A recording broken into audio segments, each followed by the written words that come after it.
In 1961, a retired railroad worker in Spokane, Washington, lived alone on a $74 monthly pension. He paid his rent, his electric bill, and his groceries. He never missed a payment. He never asked for help. He was not unusual. Across America, millions of seniors who had outlived their spouses were doing exactly the same thing, stretching a fixed income across a full month with a discipline that has almost completely vanished from modern life. We stopped teaching those skills the moment Social Security felt like enough. We were wrong. Number 19 on this list saved seniors more money than any coupon ever printed. Number 11 was so ordinary in 1955 that nobody thought to write it down. And number 1 has been almost completely forgotten, a habit so simple it costs nothing and requires nothing. It cut monthly expenses for seniors living alone nearly in half. These 25 tricks were not about being poor. They were about being precise. Hit that subscribe button. Let us count down the 25 lost poor man budgeting tricks seniors living alone need to remember. Number 25, the single burner meal. A senior in 1958 did not heat the oven to cook for one. The oven was for company. Everything else, soup, eggs, beans, rice, was made on one burner. One pot, one flame. Running a full oven for a single meal consumed 30 times the energy of a stovetop burner. A retired widow in rural Kentucky tracked her gas bill for 3 months before and after making the switch. The difference was $4 a month. That was 2 pounds of dried beans, a dozen eggs, and a bag of rice. An entire week of eating recovered from a single habit change. The oven is not a daily appliance. It never was. Number 24, the weekly envelope system. On the first of every month, a retired school teacher in Ohio divided her pension into 6 envelopes: rent, utilities, groceries, medicine, church, unexpected. When the grocery envelope was empty, the grocery shopping was done. She never carried debt. She never ran short. When her neighbors talked about being surprised by the end of the month, she did not understand what they meant. The month was never a surprise to her. She had already seen it, laid out in 6 paper envelopes on the first of every month for 31 years. The envelopes were the budget. Everything else was just arithmetic. Number 23, buying the ugly produce, the bruised apple, the split tomato, the slightly soft potato. A senior bought them all at half price. Ugly produce cooks exactly the same as beautiful produce. A bruised pear made the same jam. A split tomato made the same sauce. A senior who shopped the marked-down bin first paid roughly 40% less for her fruits and vegetables without changing a single meal. Number 22, the thermostat rule.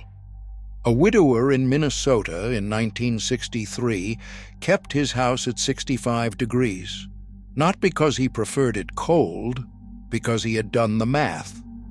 Every degree above 68 in winter added 4% to the heating bill.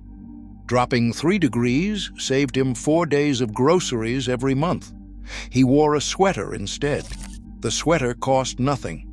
The extra heat cost everything. A retired nurse in Sacramento in 1959 did not subscribe to magazines. She did not buy books. She went to the library on Tuesday and Thursday. She read the newspaper there. She borrowed the novels.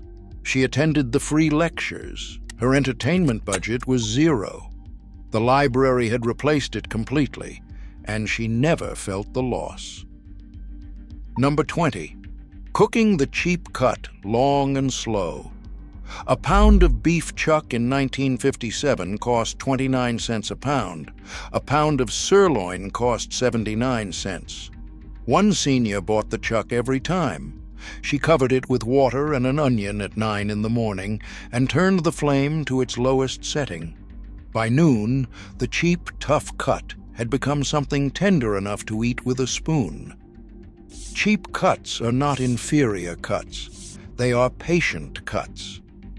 Number 19. The Price Book. A senior woman in Dayton kept a small spiral notebook in her purse for 11 years. She wrote the price of every item she regularly purchased, which store carried it, and the date. She knew without looking that coffee was cheapest at the A&P on the third week of the month. She knew which store discounted canned goods on Friday mornings. She bought nothing without consulting the book first. When a neighbor mentioned that butter was on sale across town, she already knew it was 10 cents cheaper 2 blocks away on Tuesdays. Her grocery bill ran 22% lower than her neighbor's bills, not because of coupons, because she had proof of what things actually cost. Number 18. Washing clothes in cold water. The heating element in a washing machine accounts for nearly 90% of the energy it uses. A senior in 1962 had lived through the Depression. She did not heat water. She did not have to heat. Cold water cleaned clothes. Cold water preserved fabric. Cold water cost almost nothing. A senior who switched her weekly wash from hot to cold saved the equivalent of 2 pounds of ground beef every month. Number 17. The Monday Market Run. Grocery stores in the 1950s marked down perishables on Monday morning. Whatever had not sold over the weekend was reduced to move quickly. A senior who knew this shopped Monday first. She arrived before 10. She walked directly to the reduced shelf. She found her week's protein there, chicken marked down to 12 cents a pound, pork shoulder at 9 cents. She built her menus from what was cheap, not from what she had planned. A senior who let the markdown shelf decide the menu instead of the other way around spent consistently less without eating any less well. She did not decide what to cook and then buy the ingredients. She bought the cheapest ingredients and then decided what to cook. The order made all the difference. Number 16. The Discount Day Routine. Every grocery store in post-war America had a senior discount day, usually on Wednesday and usually 10% off. A senior in Phoenix in 1961 planned her entire week around Wednesday. She wrote her list on Sunday, checked her pantry on Monday, adjusted it on Tuesday, and shopped on Wednesday. 10% off every grocery purchase across a year saved her nearly $40. In 1961, $40 was half a month's rent. Number 15. Making soup stock from nothing. The heel of celery, the onion skin, the carrot tops, the chicken carcass. A senior put all of it into a pot with cold water and simmered it for 2 hours. The result was a quart of golden broth that became the next 3 days of cooking. Soup on Monday, rice cooked in the broth on Tuesday, and gravy on Wednesday.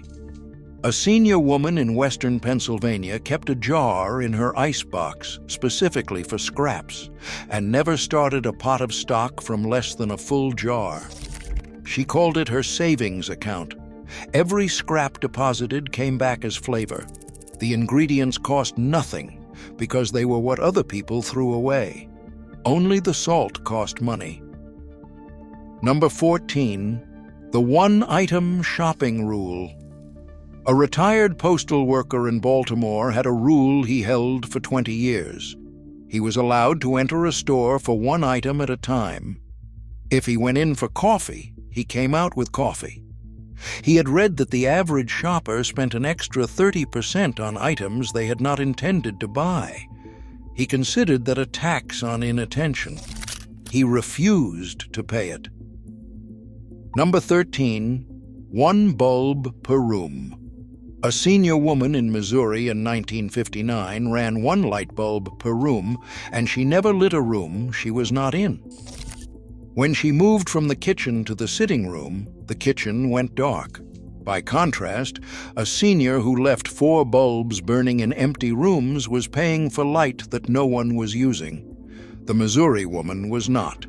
Her electric bill reflected the difference every single month. Number 12. Paying bills the day they arrived. In 1958, a senior woman in Georgia paid every bill the day the envelope landed on her kitchen table, not the day before it was due, the day it arrived. She did not wait to see if she had the money. She knew she had the money because she had already set it aside.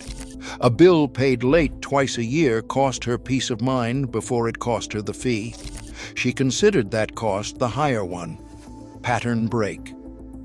In 2022, the National Council on Aging published a report on financial stress among Americans over 65. What it found was not about income. Seniors who reported the least financial anxiety were not the ones with the largest pensions. They were the ones who tracked their spending. Who knew what they spent last month on groceries, down to within $5? Who had a plan for an unexpected expense before the expense arrived? The skills that made a fixed income workable in 1955 are the same skills that make a fixed income workable today. The math has not changed. The grocery store has simply gotten louder. Number 11. The weekly leftovers audit. Every Sunday evening, a senior woman in Kansas City opened her refrigerator and asked one question: what needs to be used by Wednesday? She built the first half of her week around that answer.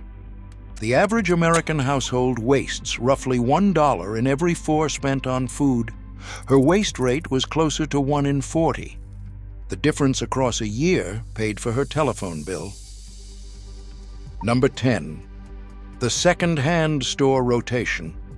A retired teacher in Portland shopped at Goodwill on the first Saturday of every month. She needed a winter coat, and she paid 90 cents. She needed mixing bowls, and she paid a quarter. She spent about $4 a year on clothing and household goods. The woman down the street spent $40.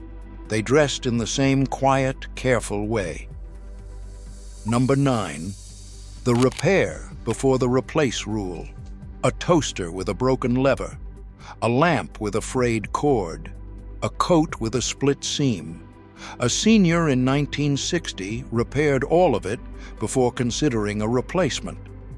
He kept a small tin in the kitchen drawer, a screwdriver, pliers, electrical tape, and thread. With those 4 tools, he repaired nearly everything that broke in his house for 15 years. He had grown up in a household where throwing away a fixable object was considered a small moral failure. That instinct did not leave him when he retired. A new toaster cost $3. The wire cost nothing. He kept the toaster for 12 more years, and he considered the hardware store his most useful financial institution. Number 8. The 3-day meal plan. A senior woman in rural Virginia never planned a full week of meals. She planned 3 days. She shopped on Monday for Monday, Tuesday, and Wednesday. She shopped on Thursday for the rest. A shorter planning window meant less food spoiled, and less food spoiled meant less money wasted. 3 days was not a limitation. It was precision. Number 7. The Community Trade Network. A retired seamstress in Iowa in 1957 did not pay cash for everything she needed. She mended Mrs. Henderson's drapes in exchange for a dozen eggs. She hemmed Mr. Calloway's trousers in exchange for a bag of potatoes. She was running a quiet barter economy out of her front room. Every transaction made in skill rather than cash was $1 kept in her emergency envelope. Number 6. The freezer as a pantry. A senior in 1963 did not buy 1 pork chop. She bought 8 when they went on sale and wrapped 7 in waxed paper for the freezer. She was buying at the lowest price and eating at any price. The difference between sale price and the regular price on meat alone saved her $14 across the winter. A freezer used correctly is a discount store that never closes. Number 5. Writing down every purchase. A retired accountant in Cincinnati had kept a ledger his entire working life. When he retired in 1954, he kept the habit. Every dollar that left his wallet was written down within the hour. Coffee, 5 cents. Bus fare, 10 cents. Newspaper, 2 cents. At the end of each week, he totaled the column. At the end of each month, he read back through every line.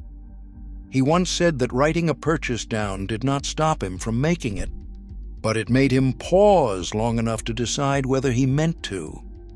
He was never surprised by what the month had cost him. He had watched it happen in real time, one line at a time. He never said he couldn't afford something. He said he had chosen not to buy it. That distinction mattered to him. Number 4. The annual insurance review. Every January, a retired factory worker in Detroit read every line of his 3 insurance policies. In 1951, he discovered he was paying for a rider that covered a vehicle he no longer owned. He canceled it, and he saved $11 a year for the next 14 years. He considered that afternoon the highest paid work he did all year, $154 over 14 years. He was not wrong. Number 3. Using the library for everything that costs money. A retired librarian in St. Paul used her local branch for nearly every expense most people paid for in cash. Tax guides, home repair manuals, consumer reports. Before she bought anything over $2, she went to the library first. She estimated the library saved her $60 a year in avoided bad purchases alone. That did not count the books, the magazines, or the quiet Tuesday afternoons. Number 2. The second-hand skill set. A senior woman in 1958 who could mend a hem, sharpen a knife, patch a screen, and grow tomatoes from seed was not frugal. She was self-sufficient. Self-sufficiency was the cheapest thing a person living alone could own. Every skill she held was a bill she did not pay. A seamstress paid no tailor. A gardener paid no produce aisle in July. The skills cost nothing to keep and paid for themselves every single month. Number 1. The written monthly budget. The simplest trick on this list. The quietest. The one most completely abandoned. A senior in Spokane in 1961 wrote his income at the top of a piece of paper on the first of every month. Below it, every expense he knew was coming. He subtracted one from the other. What remained was what he had. He did not use an app. He did not use a spreadsheet. He used a piece of paper, a pencil, and 30 minutes of quiet honesty. A senior living alone today who sits down on the first of every month and writes those 2 columns, income and expenses, has the single most powerful financial tool a fixed income requires. Not an advisor, not an app, a piece of paper, a pencil, 30 minutes. The retired railroad worker in Spokane paid his rent, his bills, and his groceries on $74 a month for 19 years. He was not lucky. He was not exceptional. He was attentive. He knew what he had before he spent it, and he spent only what he had. These 25 tricks were not poverty habits. They were the distilled discipline of a generation that understood one thing clearly. A dollar you track is a dollar you keep. We traded that attention for convenience. The convenience has not been kind. The paper is still free. The pencil still costs a dime. The 30 minutes are still there. Only the habit has faded.